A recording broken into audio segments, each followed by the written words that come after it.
Well, Suzanne, welcome to the Therapy Works podcast. I am delighted that you've joined me. And just to introduce you to our listeners, can we start again? None of that. I haven't done anything for a month. Go for it. I'm delighted to introduce Suzanne Rizk to the Therapy Works podcast. She's 38 years old, a mother of a 2-year-old, and a qualitative researcher. Hi, Suzanne. Thank you so much for joining me. Hello. Thank you so much. Your voice dropped a bit there. Is there a volume thing? What do you? Can you hear me okay? Yeah. Internet's all secure. Yeah, good. Don't you love technology? Oh, love technology. So Suzanne, do you want to tell us the challenge you are facing or have faced? What has been difficult for you? Oh, I'd say the last 2.5 years, probably for most people, but I think I found it particularly challenging. March 2020, I was 7 months pregnant with my first child, who you introduced, 2-year-old Rami, and my mum died suddenly from COVID. And we obviously it was before lockdown, so no one really knew what was going on in any sense of the magnitude of what we were dealing with. It was on the 21st of March, so before the lockdown. And I was very close to my mum,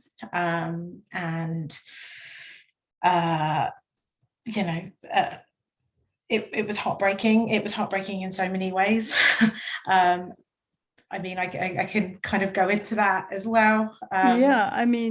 Just as you're speaking, the thing I'm picking up is no one really knew about the pandemic or COVID at that point. We had no information. And then your mum, out of the blue, suddenly died. Yeah. But you knew it was of COVID. Yeah, well, it was a really weird scenario because I knew that she was unwell, and I was talking to her every day. So the other thing was, it had just come out that we were that pregnant people should stay at home because we didn't know the implications of COVID. So I was already kind of bunkering down in that sense.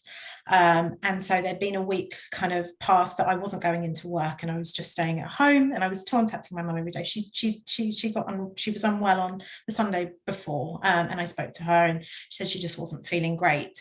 And so I was FaceTiming her every day, and she just was convinced that it was something little. And then as the days progressed, she wasn't feeling very well, and it just didn't seem to be getting better. So she called the doctor, and the doctor answered and told her that he thought it was mild coronavirus, of which we didn't really know what that meant. I'm sitting there in my home in Hertfordshire and she's half an hour from me, and I'm thinking, well, I know that this might not end particularly well, so why is there this kind of sit and wait and see approach, of which there was. Also, am I okay to go into detail? I don't know. Yes, do go into details. Okay. Yeah. And so I was from afar, but not really, seeing this all unfold, and it was just a sit and wait and see scenario, which in hindsight seems absolutely ludicrous. And then on the Saturday that she was diagnosed with, on the Friday, with having mild coronavirus without seeing anybody, and then on the Saturday I contacted her and I could see her, and I just knew that she just wasn't herself, even though she said she seemed to feel better. And something inside me just said, I just need to go and see her. I just need to, we need to drive there. And of course, my husband and everyone was like, you can't go and see her. You can't go inside. But I just took the plunge. My husband drove. We drove half an hour to see her. And when we got there, I feel like I'm telling someone else's story. When we got there, my husband ran into to her home. I had to wait outside. and she basically passed away within 20 minutes of us arriving. But I had Oh my goodness. yeah, it happened so quickly, which is, I guess, a blessing for her, because, you know, having all the hospital stays that people had to endure without being with their loved one must have been unbelievably difficult. And so, yeah, she just passed away ever so quickly. And I'm outside being pregnant. He's inside with her.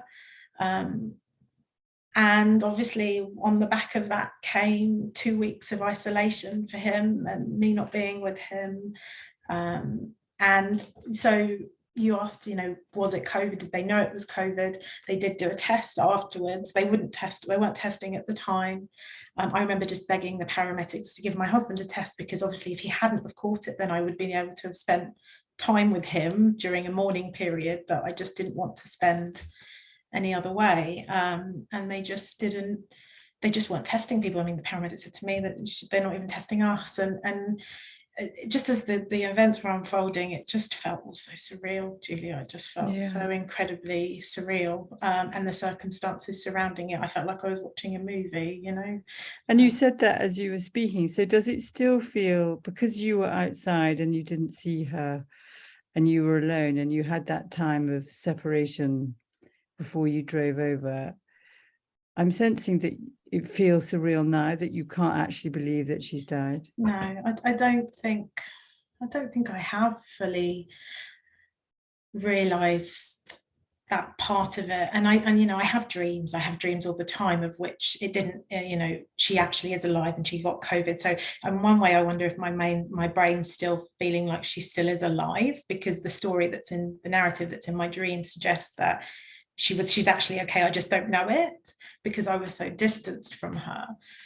I mean, don't get me wrong, the last 2 years have been full of tears and sadness, and I feel it, but there is something about the way that it unfolded that just doesn't seem to have cognitively made sense to me in any way. I mean, we know from kind of research, and I don't know if this is like too much blunt instrument, but that our brain is a learning machine, and that we need to have a kind of memory and a visual and a bodily experience of the events that have happened in order to fully integrate and cognate them. And it feels like, or I think I'm right in saying you didn't see your mum after she died. And I asked, so obviously in the funeral perspective, I wanted to see her, I wanted to process it. And because of COVID and all the restrictions that were on place, I wasn't able to see her in any sense. So yes, to your point, I didn't see that. And touch her and know that she was cold, or you have no visual memory of her as a dead person. So the only knowledge your brain has is that she's alive. And I can see tears in you as I'm saying that. Yeah, I mean, there's one part that just never wants to believe it anyway, and there's another part that just, because I was so removed and nothing was allowing me to have the ritual of goodbye that I wanted, that I felt like was a human right. Yeah. I just didn't experience that. And the funeral the same? Yeah, so the funeral, I mean, it was a mess in the sense it took ages because there were just unfortunately so many deaths. But yeah, like, I mean, just every request that you could ask for, you know, wanting to see her, wanting to put something in the coffin that, you know, everything was being met with a no, we can't do this, COVID restrict. And I appreciate, like, it was uncharted territory, but I just think the magnitude of not allowing people to have those rituals was just, you know, it's traumatic in itself, losing someone, but those other elements just have a ripple effect and they just destabilize you completely. And they make what's already devastating so much worse. Can I just ask you for your sort of family constellation. So do you have a dad that's alive or lives with your mum, siblings? Yeah, so I have a dad. I don't have a relationship with my dad any longer. So my mum, and I'm an only child. So the relationship between me and my mum was so incredibly special. I'm somebody that speaks to her every day. Even coming on to this podcast, the one person that I would call would be her. So we had an incredible relationship, and she was so excited. Her only child, also soon to be a grandmother. And I just, it just broke me. So she was everything. I mean, if you have no relationship with your dad, you've got my husband. Yeah.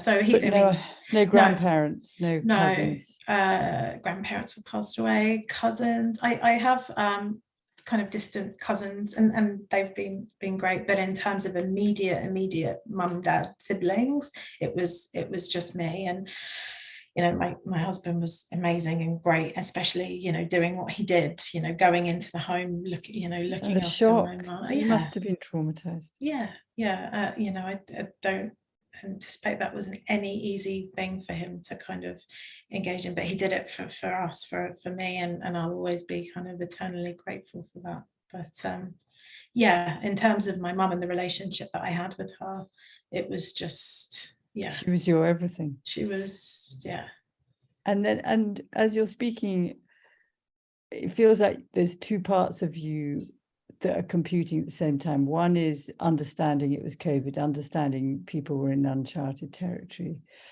and another kind of outraged fury that the normal human rights and rituals that you deserved and were vitally important for you were denied to you, that somehow the system punished you when you were already, I don't know if the word is punished, what's the word, denied you the capacity to be fully loving as a daughter to your mum as she died.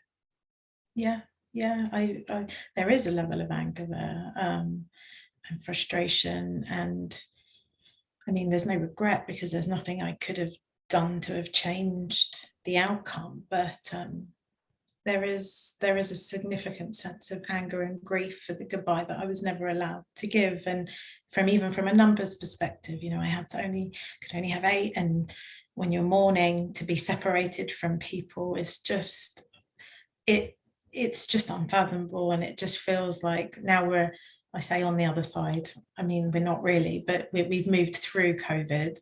The fact that that was the way that the trauma on top of trauma that I experienced, and so many others, it angers me. It just angers me, I guess, if I'm honest. And is that what you think was what made it so particularly challenging about your experience? COVID? The rules, I mean, what do you think is that if you kind of go to the nub of it, what was the particularly challenging about this experience? I think it was I never realized that such intense sadness and such intense joy could exist at the same time. And having a child also through the most challenging time in history was so lovely and beautiful, but so sad at the same time. And I think that for me was the biggest challenge, the expectation of the birth and the life that I was going to have with my family that didn't take fold. And I think that was the real challenging part for my brain to process. I mean, it feels completely crazy making that there was new birth and death literally kind of head to head in your system, weeks apart, and the joy and the way birth kind of opens you but also throws you and is a different landscape internally and externally, forming a relationship with this new baby. But then at the same time, your internal landscape dealing with the devastation of the loss of your mum and all the future that you both expected for her as a grandmother and what that means. It sounds so I keep using the word devastating. It sounds impossibly difficult.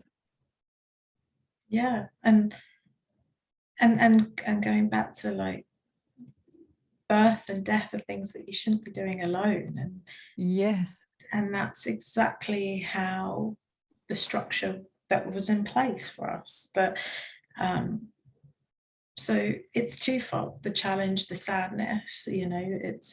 It was grief is already lonely. yeah, and chilly and isolating. And then you combine that with actual restrictions that prevent you from being with your husband in the hospital or being with your friends and family when you're at a funeral. It's just, yeah, it was just huge, like, I guess for me personally, to kind of navigate. And you're saying it was as if that is the past. So where are you in the present with it? If you kind of take a breath and you're look inside and aware of what's going on in your mind and your feelings, what are you aware of right now? Aware that I'm remarkably calm about saying the story, but you catch me on another day and I'll just be bursting into tears. Yeah. And I think, I do read and follow you, and everything you have, given me some sense of this is okay and normal through the grief process. But I guess I'm at a point. How do I feel now? I mean, it really is so, like, the feelings are so volatile, like they can just come up and hit you and make you sad. I mean, I don't think the anger's subsided, if I'm honest, but I'm not very good with anger. So I usually just bury it anyway. But there is an intense sadness that I don't know, does it ever go away? I don't think people say that it does. It just, yeah. I think it changes. I mean, I'm wondering with your anger whether there are things that you could do to help you express it. I mean, one of the things that helps with anger is a combination of physically doing something like kicking in a swimming pool or punching a pillow or kind of moving your body, like getting a lot out and kind of venting. But then after that, journaling, writing something down, spending a few minutes breathing, and then watching something funny. So you choose to watch, a program or a comedian or whatever that makes you laugh for a few minutes. So that combination of kind of releasing the anger that's sitting in your body, and often anger contaminates other feelings. And so it can block us from kind of straightforward joy or just calm. Expressing it, finding words for it, and then calming yourself down. So you go into fourth gear and then go back to first gear through the breathing, and then watching something funny because you can't be angry and laugh at the same time. So you switch into another part of yourself. You can do that in sort of 15-minute increments, if you like. And that is quite a good tool to help with anger, because anger can just sit there. It can just literally lay this prickly, impatient, intolerant version of yourself. So queuing becomes annoying when normally you'd be okay. Parking, your husband, friends, you just become, your fuse is like having layers of skin taken off. Your fuse is much shorter. Yeah. It's just for me, a difficult emotion to kind of, want to engage in, or Scares you. Yeah. And also I always think, well, what's the point in getting angry? This is where I'm at now. Like, this is the hand that was dealt, and I just have to, what does that anger do? And I mean, the good thing was that I found out about cruise, which was amazing at the time.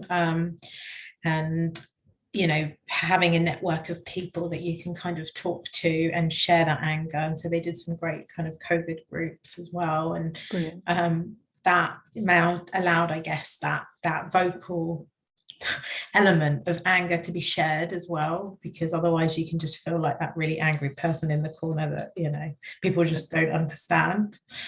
It legitimizes your anger too when you share it with other people. So what are the things that have helped you? The COVID groups, cruise, your books, your Instagram, the recommendation of EMDR. So I did do that. Brilliant. How was that? Yeah, it was interesting. It was online as well, so I don't know how, you know, I don't know how it differs to in person. I do it online. You do it. It's pretty good. Yeah. Well, I just found it a really interesting process in the sense of just it just raised awareness to things that I didn't even realize from the memory that I had. And that for me was really interesting, and also the points that just made me really sad and that I didn't even realize. So I think it was quite cathartic in that way. I think it played a role. I'm not sure what my expectation was versus what it gave me, but I do think it played an important role in processing the memory. Yeah, it sounds like it. That you find a way of having a clearer narrative of fully what happened, memories that had been buried, traumatized memories we don't have access to because they switch off, but then they can be triggered very quickly. So it sounds like you connected words and stories. So you updated your database so it could go back into the kind of cognitive processes part of your brain rather than the amygdala, the kind of fight or flight part of your brain. Yeah, it definitely allowed me to see that, and it allowed me to see parts that, you know, the 2 weeks following that I wasn't able to be with my husband, you know, I almost don't talk about that as the story, but that I think had profound impact on my sense of safety. I mean, I had a great friend who took me in and I stayed with, so I had people around me, but that ability to not be with your closest is just had such a profound effect that I didn't ever realize. I just didn't. And until you did that kind of unlocking of the memory and understanding where that sadness lies, you kind of get to kind of put the picture together, I guess. That it helped me. And I think one of the things we are only really taking on board kind of generally now is that how safety is the kind of key to mental health. That when we feel safe in our bodies, safe in our mind, safe in our homes, safe with the people around us, we are then able to withstand all kinds of assaults of difficulty and complexity because we have a basis of connection and safety that allows us to deal with them.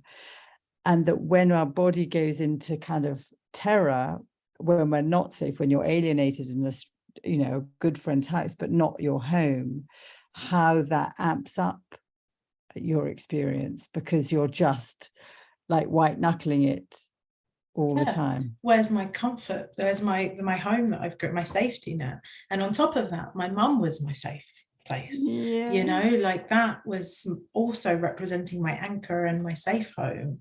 And so you take her away, and the combination of not even having my you know, my den of safety, yeah, absolutely. I can totally understand why that just spirals mental health issues. And you know, I don't know, was it postpartum depression or was it a result of the grief? You know, yes, I was absolutely depressed after having my little boy, which makes me so sad in so many ways, but it's kind of irrelevant. There's definitely a role that has been played by not being able to have those rituals and have the, you know, grief and experience grief like we're supposed to, I guess.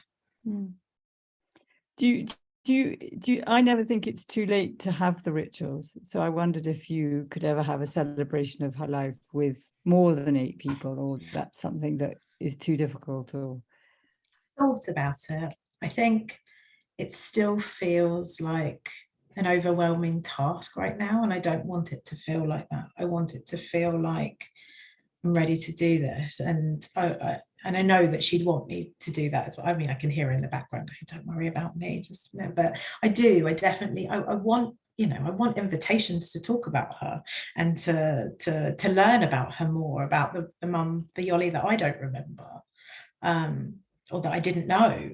But at the moment, it still feels like it's going to be a bit more of an upheaval and an obstacle that I'm hoping with time will start to lessen.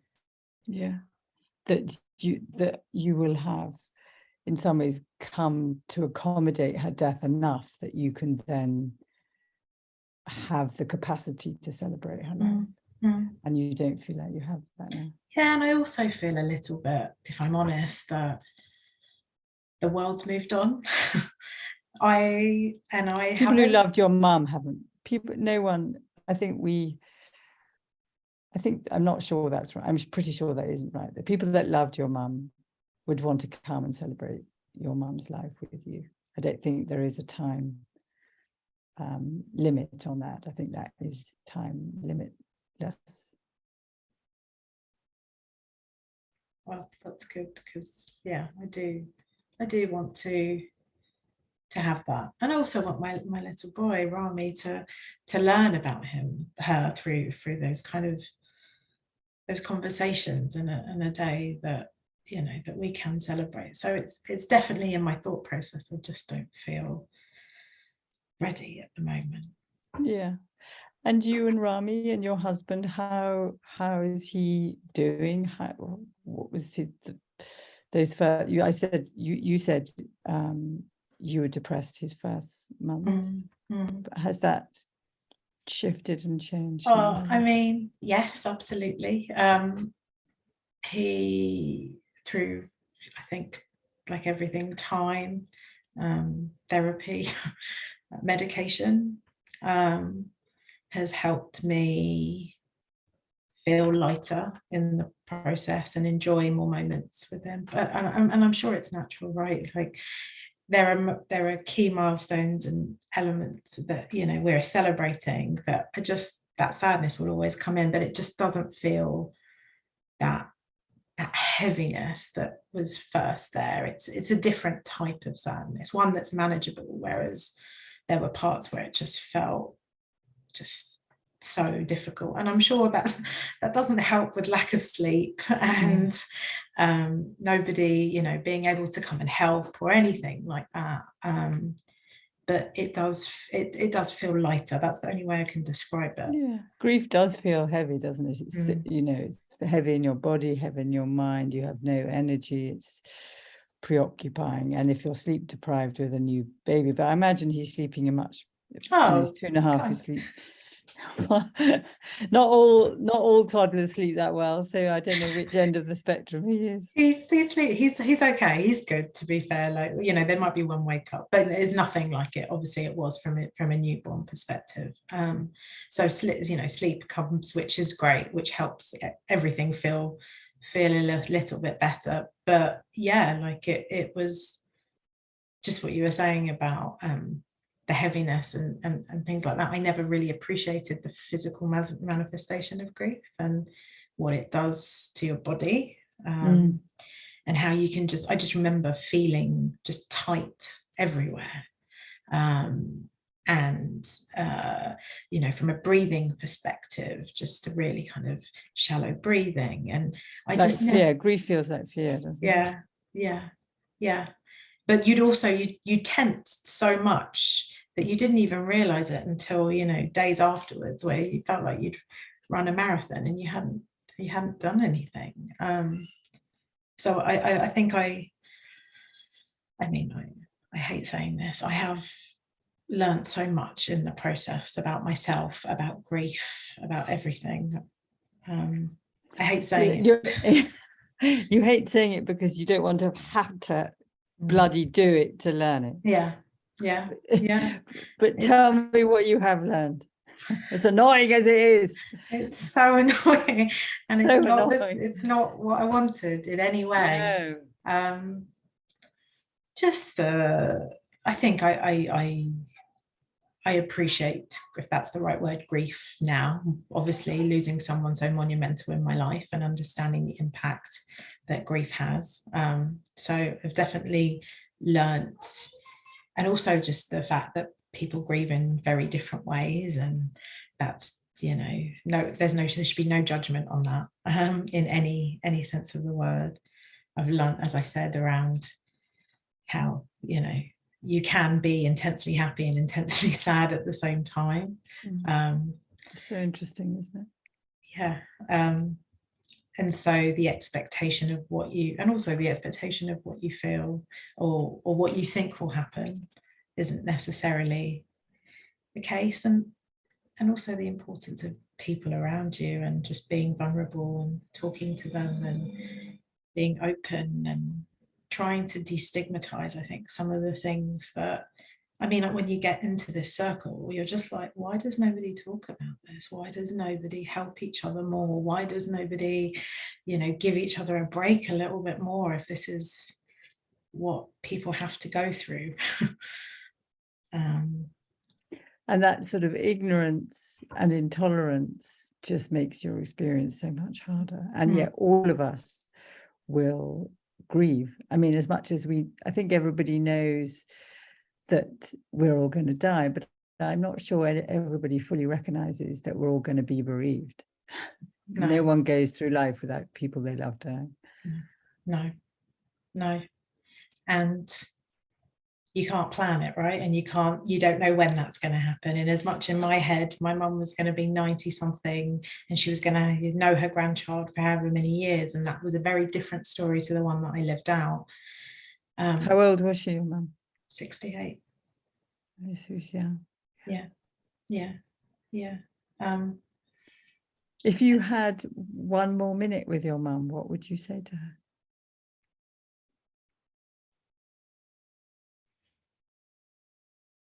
Aside from, did you really have to leave right now? But you can say that as well. Just that. What would I say to her? I mean, I feel like a good chunk of the conversation would be like, I really needed you to hold on. Yeah. But also that I get her a lot more, and I get her a lot more because I've become a mum. And there were so many things that, you know, would upset me or frustrate me, and I get it. Like, I get it now. I'm living through it and understanding what it is to be a mum. And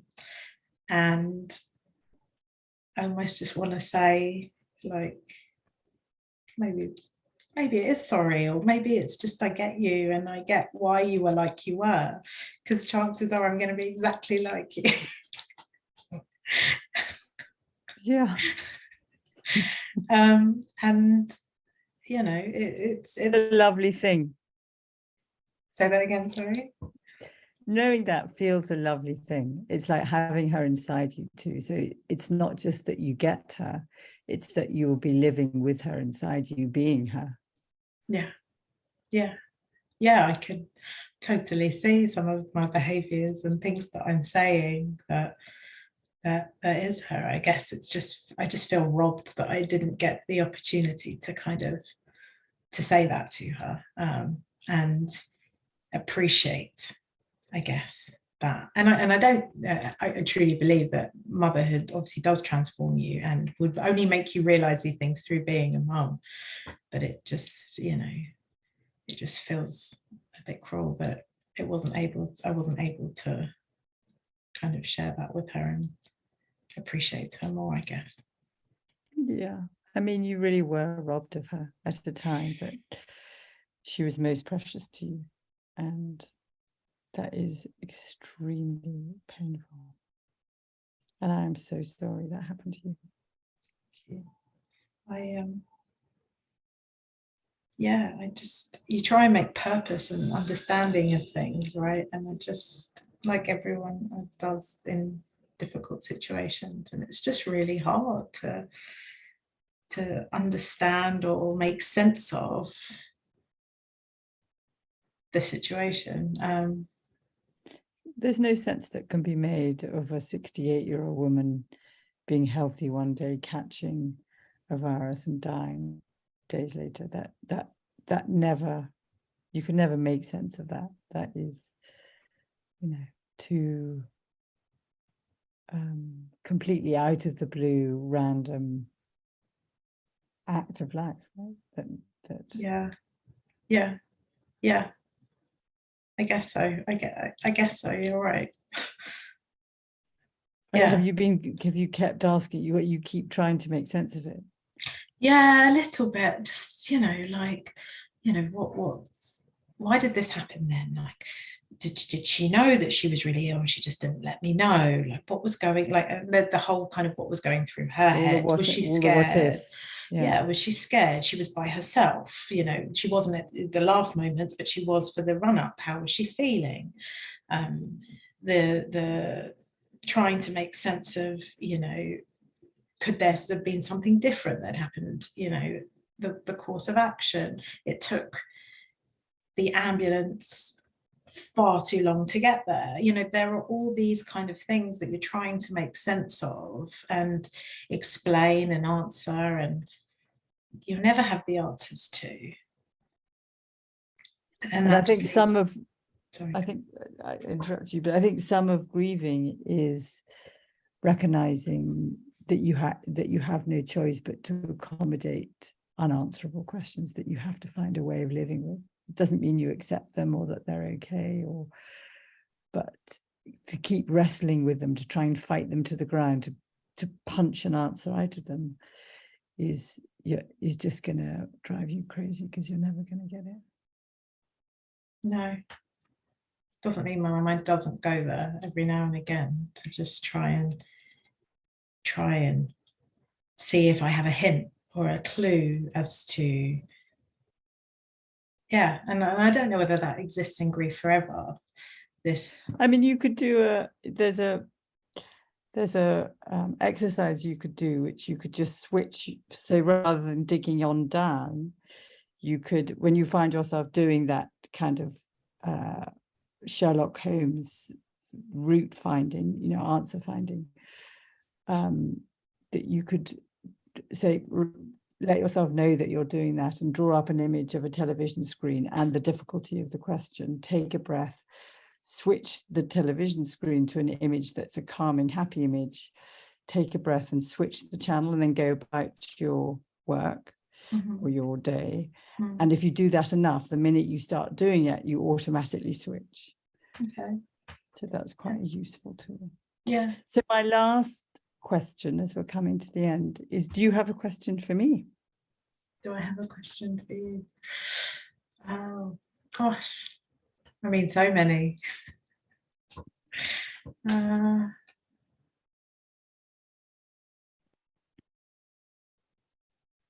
What would be your, I guess, knowing that how much you know about grief, and knowing the scenarios that we all had to kind of go through during COVID, I mean, I've obviously tried every tool and it's definitely helped, don't get me wrong. But I guess, is there anything I'm missing, would you say, from trying to, I'm not going to say move on, because I know you never move on, but is there anything that is useful to, I guess, just make peace with this situation? I think it is some of what I just said now, is that trying to make sense of it, trying to find answers, trying to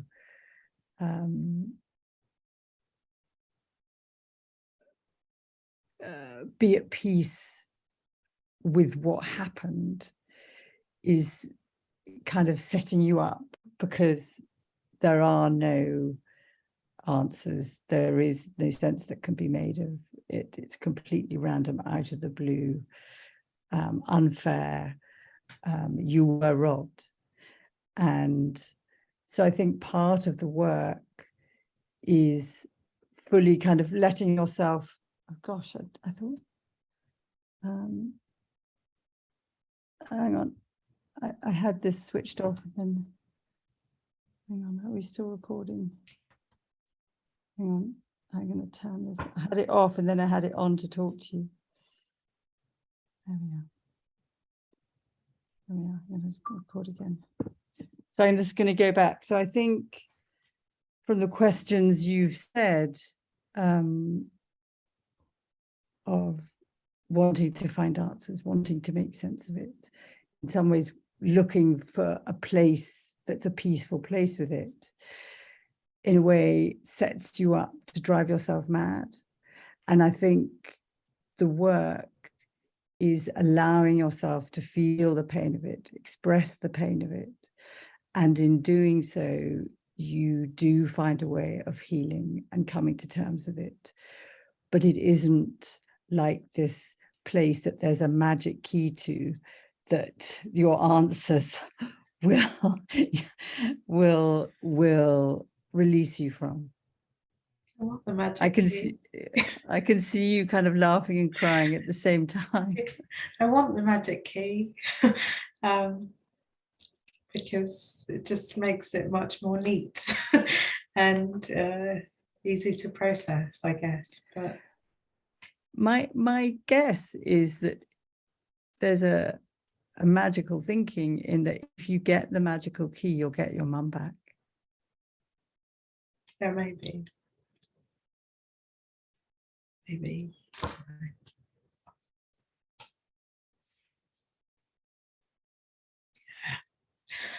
Maybe. Because it feels like there's a part of you that's still looking for her. Everywhere. Everywhere. Yeah, everywhere and in everything. Trying and I guess that's something that I definitely know that you kind of encourage through, you know, your work around trying to connect with them and keep them alive in every way. But yeah, I do. I look for her everywhere. But the keeping her alive through the touchstones to memory comes alongside facing the reality and the knowledge that she has died, and that irreversible, that she is not coming back. Mm.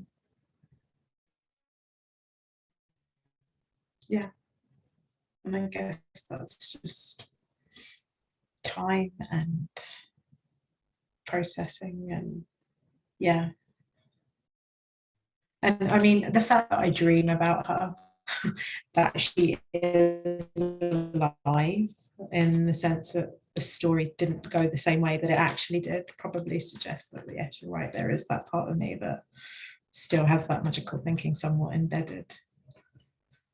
The signal went funny then. Do you think you could, it's such an important thing to say, do you think you could say it again?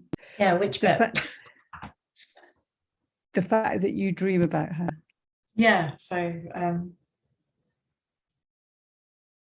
yeah, the fact that I dream about her, and that the story has a different ending. So it's exactly the same story in my dream, but the ending is that she's actually still alive and I just didn't know, somewhat tells me that embedded in my mind is, I guess, that magical thinking of that she hasn't. And as much as I rationally can sit here and tell you this story and everything else, there's obviously something going on in my subconscious that suggests that maybe I don't fully believe it or want to believe it. Yeah. And I mean, we need to sort of stop here, but I guess that is connected to the surreal nature and the suddenness and the trauma of not seeing her and being with her and then being on your own and having such a small funeral, and all of that, I think, would add to the surrealness. And I, just as a parting wondering really, is was she buried, or does she have ashes? Was she cremated? That there's a place that you could go to that is a touchstone to her actually not being physically alive. Yes. Yes. Yeah. She is cremated. And I mean, now I come to think about it, there are things that I haven't put in place. I can't hear you. Do you want to say that again? Getting a little plaque and starts that process. I don't know if it's you or me. Can you just say that again? You said, come to think of it.